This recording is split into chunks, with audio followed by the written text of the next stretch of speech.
Film का नाम KGF है। निर्देशक प्रशांत नील। मुख्य कलाकार यश, रॉकी, श्रीनिधि शेट्टी, रीना, अच्युत कुमार, अनंत नाग, रामचंद्र राजू, गर्भा, मलविका अविनाश आदि। प्रस्तावना इंट्रोडक्शन। पृष्ठभूमि।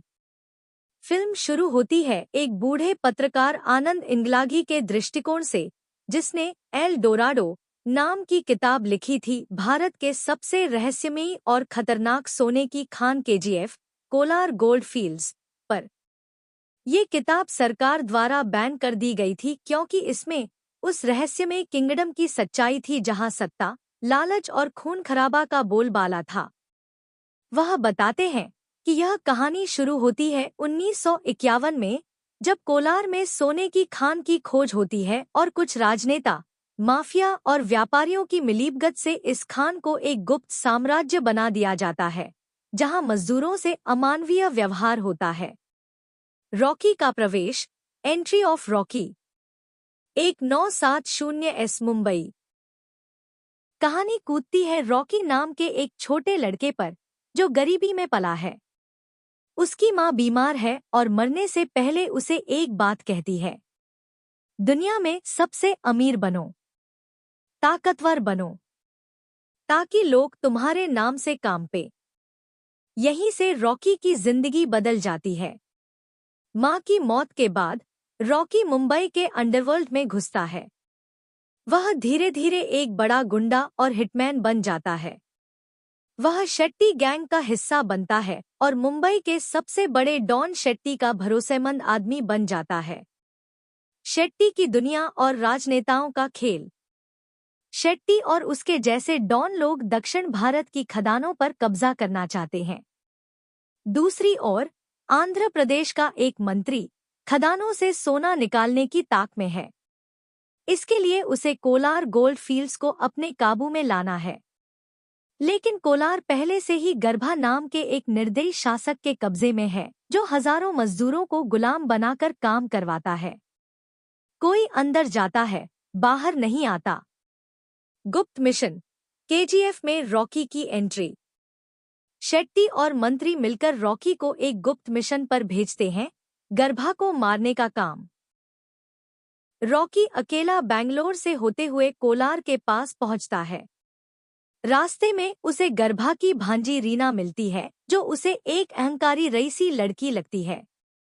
रॉकी उसे मजाक में छेड़ता है, लेकिन बाद में प्यार भी होने लगता है।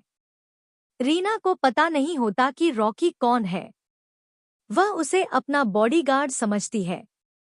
केजीएफ का रहस्य। जब रॉकी केजीएफ में घुसता है, वह देखता है कि यह कोई आम जगह नहीं, यह नरक का द्वार है। हजारों मजदूर लोहे की जंजीरों में बंधे हैं। बच्चों से लेकर बूढ़ों तक को जबरन खदानों में झोंका गया है। उनके ऊपर एक अत्याचारी साम्राज्य है, गर्भा और उसके भाई। हर तरफ डर, बंदूक, खून और सोना है। रॉकी का विद्रोह और संघर्ष। रॉकी को अंदाजा होता है कि इस खान में गर्भा को मारना आसान नहीं।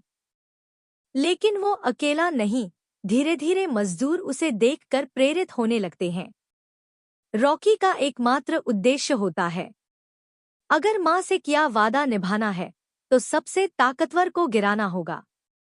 वह मजदूरों को अंदर से हिम्मत देने लगता है, खुद खतरनाक काम करता है, गर्भा के आदमियों को चुपचाप मारता है। लेकिन उसका असली मकसद है गर्भा के सामने एक चिंगारी बनकर खड़ा होना। रॉकी का प्रवेश। वो मजदूर बनकर केजीएफ में घुसता है ताकि गरुड़ तक पहुंच सके। अध्याय 5। क्रांति की शुरुआत। Hero among slaves. Scene 5। Rocky की बहादुरी। घटना। रॉकी धीरे धीरे मजदूरों का दिल जीतता है, उनके लिए एक मसीहा जैसा बनता है। भावनात्मक सीन। रॉकी एक बच्चे की जान बचाता है जिसे गार्ड मारने जा रहे थे। अध्याय 6। गरुड़ का खौफ। The devil's arrival. Scene 6। Garuda की एंट्री। सीन। गरुड़ का हेलीकॉप्टर से आगमन एक तानाशाह की तरह। हिंसा। गरुड़ मजदूरों पर अत्याचार करता है, एक महिला को सरेआम जलवा देता है। रॉकी का इरादा, अब वो गरुड़ को खत्म करने का निर्णय लेता है। अध्याय 7, अंत की शुरुआत, one man army. Scene 7, Garuda की हत्या। प्लान, रॉकी गुपचुप तरीके से गरुड़ की हत्या की योजना बनाता है। क्लाइमैक्स, गरुड़ एक समारोह में आता है, रॉकी अकेले घुसता है और अंत में पूरे तामझाम के बीच गरुड़ की गर्दन काट देता है। अध्याय 8, किंवदंती की शुरुआत, birth of a legend. Scene 8, Rocky का उदय। घटना, मजदूर रॉकी को भगवान की तरह पूजते हैं।